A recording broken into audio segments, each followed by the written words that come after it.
Not a bad place to enjoy my morning coffee.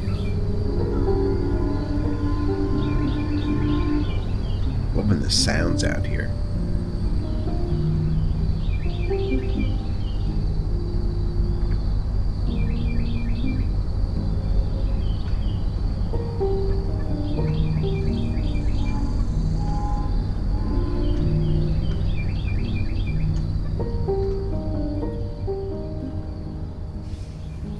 Kind of curled up in this little Adirondack chair. A little chilly out here, but set the alarm for a sunrise.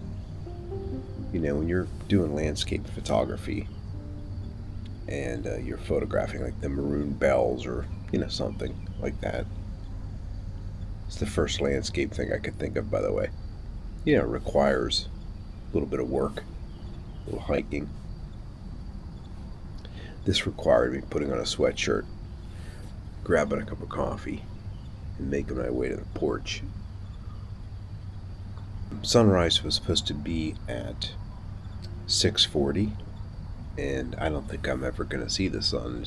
The sky is pretty thick with white milky clouds. It's the kind of morning I would love to see some fog out there, actually.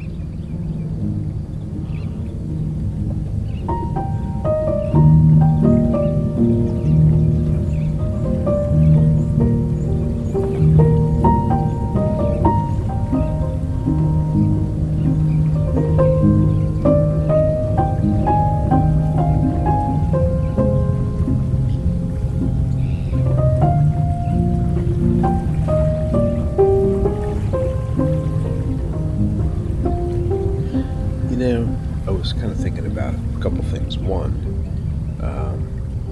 about just letting this trip just kind of flow.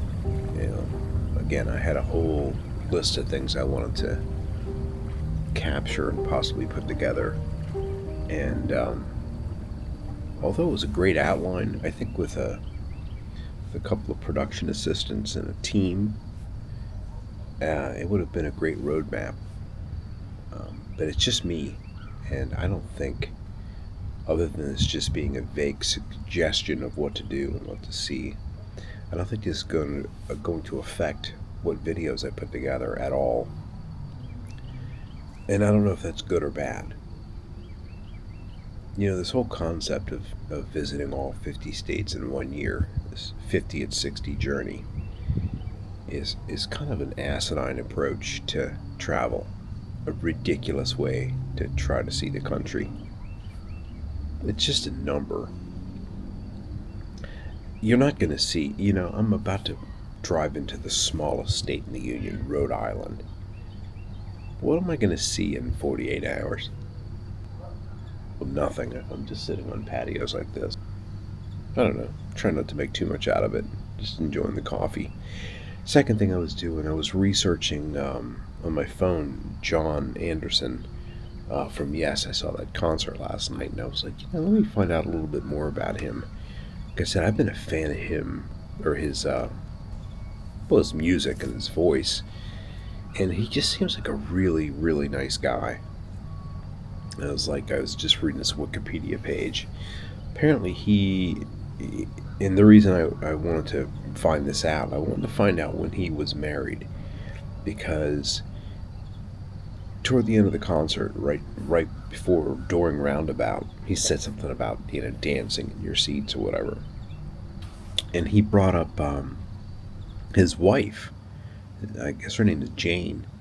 And they were kind of like during one of the little musical interludes. He was dancing with her. I got a little bit of video I pinched in backstage left, or off to the side of the stage. I thought that was so cute, He's 80 years old, and I was like, I wonder how old his wife is. She's a little younger than him, not by much. I mean, I think she's 73, 74, something like that. And they were married when he was, I think it was when he was 53. He's 80 now. So he was married back in 97. That was the year I was married, actually.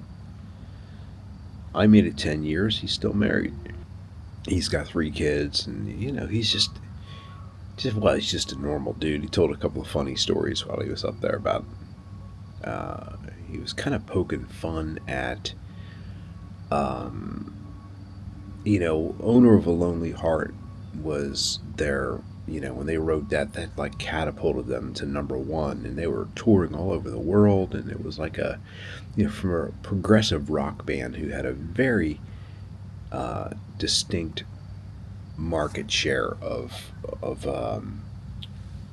fans. Guys my age. I mean, that whole arena or that whole little theater was full of guys. Like, in fact, I heard somebody say they went out for a smoke break, like at the intermission, and he goes, "What do you think the average age is here? 60 plus?" I felt like saying 60 right here. But that would have been a good place to interview a few people. And anyway, they were mostly guys my age. What the hell was I talking about? Oh yeah, from a progressive rock band. He was talking about how funny it was. I guess they were touring, and they saw the thing for Spinal Tap, and they decided to go see it, and they realized that was what their band had become, touring. In my head, that story was a lot more interesting. It's actually more interesting the way he told it, because it was kind of funny. I guess he was looking at things like, they had hit the big time, but they really realized that they weren't big shots. They were who they were. He seems like a pretty sincere dude, and again, I've seen him interviewed, and he looks happy. I think that's one of the secrets to living long. Relationships is another one for sure, but um, maintaining a positive outlook on life. And it'd be hilarious if somebody was watching me right now. It's like, who the hell's he talking to? By the way, there are a couple of extra chairs here. There's plenty of room for you. So over here is a shipyard of sorts. I might go explore that a little bit. Or maybe I'll just sit here and have another cup of coffee. So I'd mentioned last night on the drive back, I was talking a little bit about this theater here, this Gard Arts Theater, and the executive director, Steve Siegel, had gotten up to talk about this briefly. Again, it doesn't say here, but it probably does on the website exactly when this thing was built. But in 1985, they were actually going to demolish this thing and maybe build a parking lot or something. And a nonprofit was created to raise some money to purchase the theater and then renovate it. And it's renovated, and they kept the same original style, the Moroccan motif design. Was motif the right word to use there? Yeah, probably. So it's an amazing little theater. Again, just specifically, it's a 1,420 seat theater, and they do. I mean, it's got a variety of stuff coming up. Yes is probably out of this whole list of things, it's definitely the one thing I'm glad I saw when I was passing through here. Dionne Warwick is coming up, and you got the Nutcracker, different films, Stomp, some just a wide variety of things. Cute little theater. And remote chance that anybody is, well, even watching this, but ends up in New London, Connecticut, check out the Gard Arts Center and see a show if you get a chance. I don't want this morning to end.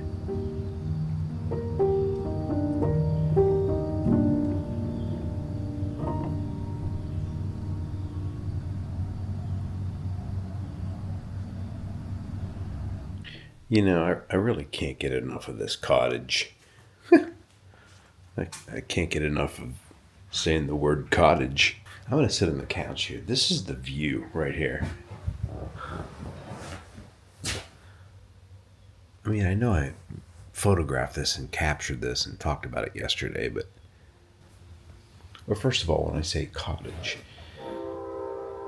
if I was in the mountains, if I was in Montana, well, first of all, the cottage next to me would not have a lobster on it. So one more thing I just wanted to come in here and say. Besides discussing the difference between a cottage and a cabin, I should be recording out there. There's a lot of noise going on. Birds, morning birds. So I created all of those sheets of information that I brought, that I talked about in my video. It was an introduction to this segment. And I was all gung-ho. I'm going to do this. And I've just pretty much mentally tossed all of that out the window. I had to remind myself when I was journaling this morning, this is not about me creating travel shows. It's creating videos that are basically just a personal documentation of what I'm doing this year. Where there goes the Amtrak. There's a track right over here. They say this section here that they completed recently. And when I say recently, I don't know when that means. But it's probably one of the busiest sections of the Amtrak rail system in the country. So I'm documenting what I'm doing for personal reasons, and I'm hoping a couple of people along the way might find some of this interesting, some of these little tales that I tell along the way. But it's what it is. It's not just because I researched that and had ChatGPT come up with all these things that I printed and brought with me. There goes the train again. Doesn't mean I have to do it.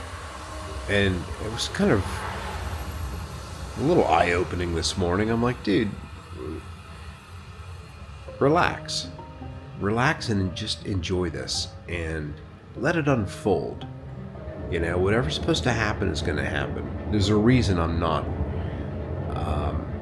running around interviewing people this morning. One of the biggest reasons is I'm not being paid to do that. Let's try to wrap this up into a neat little bow here as I'm rambling 2 cups of coffee into the morning with really bad hair. Here's the short and skinny. I'm 60 years old and I'm taking a gap year.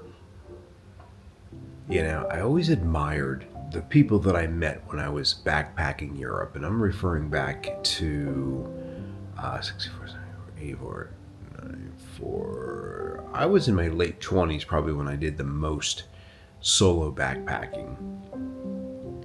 One time I went for 2 weeks, and then one time I was there for almost 3 months.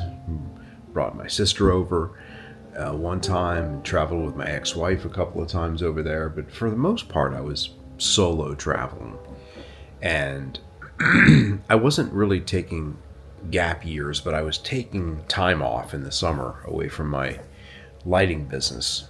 I was doing some summer break time. We slowed down. We didn't have any work going on. I just wanted to see the world and had a little bit of wanderlust in me. Still do. But I talked to a lot of students and younger people, a couple years younger than me, that were either taking gap years between high school and college, or gap years between college and entering the workforce. And some of them taking gap years between a couple of years of work and then going back for their master's degree. And I always admired that. I never really took a year off. I mean, that's kind of a normal thing in some cultures to take a year off, I think every 7 years. I think I read one somewhere. So here I am, 60 years old.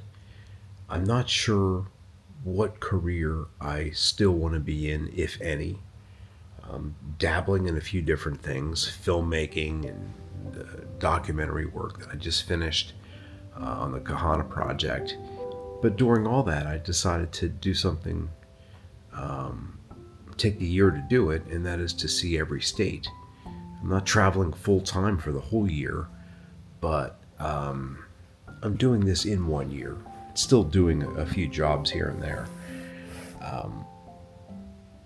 But I don't know. I don't know where I'm going with this. I'm just giving myself, and if you're watching this, the background in what I'm doing here. And that's just taking some time off. A gap year. A gap year at 60. How is that even possible? What does it even mean? It's not really a gap year. It's mentally a gap year. Mentally is what it is. I'm not requiring myself to do anything this year. I'm not really retired, but I'm dipping my toes into retirement. Oh my gosh, this is what was in that coffee? In fact, I need another cup. Did we learn anything? Probably not.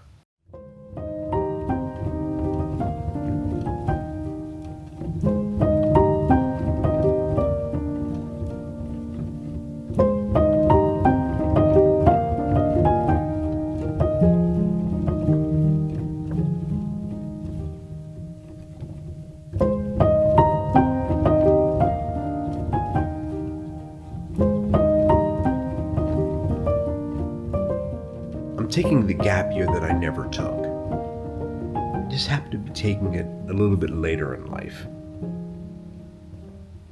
And if that's all this is this year, and I document a little bit of it along the way, that's okay.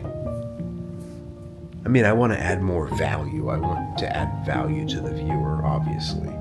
I need to not stress about it, which is what I was doing here. I think since I arrived, I've been kind of stressing about, you've got to create the stuff that you have on those sheets. It's like, well, why? Why do I need to create anything, actually?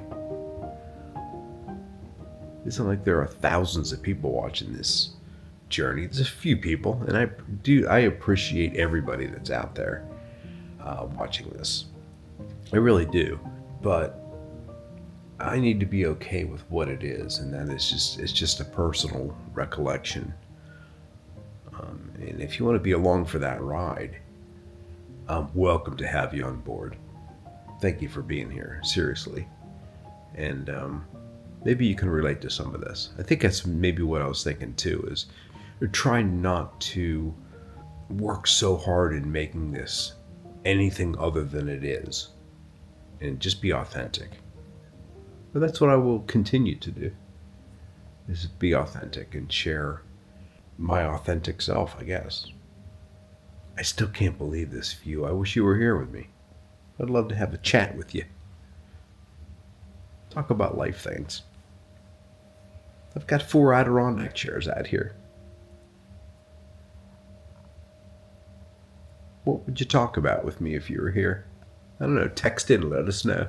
And I guess when I say gap year, I say that because I realize there's so much more within me to share with the world. I'm not totally sure what that's going to be. Again, I'm in no rush to find out what the next step is in my life, or the next challenge, or whether it's going to be a bunch of different things. But again, listening to John Anderson last night, the guy's 80 years old, out touring with his band, totally connecting with a couple thousand people out in a theater. He still has his voice within him. Not to, pardon the pun, because he's a singer, but he's got a lot to share, and he's still creating and presenting and sharing his art with the world. Maybe not full time, I don't know. It's whatever he's doing. He's doing it, whatever tempo. And that's what I want to continue to do, I guess, is continue to share whatever it is at that moment. I don't know, I'm rambling again. 3rd cup of coffee. Small little cups, though. They're not... let me show you. I keep talking about the coffee. They have this Nespresso. Everything's color-coded. And you got this little chart Takes you forever to figure out what you're drinking. But it's kind of cool. I don't have to have all the answers now, and I won't have all the answers. That's what the gap year is all about. I was just thinking that, one way to look at this is like, dude, you're kind of retiring. Relax. The other side is, no, I'm not.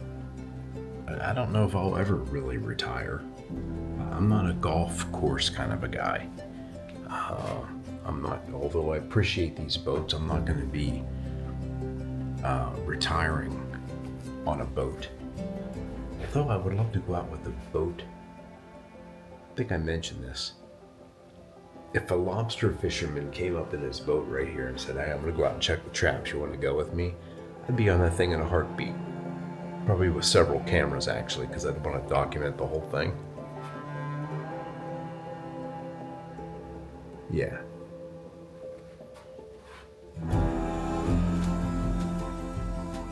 Morning thoughts with Mike. Well, I have no idea what that whole mess was.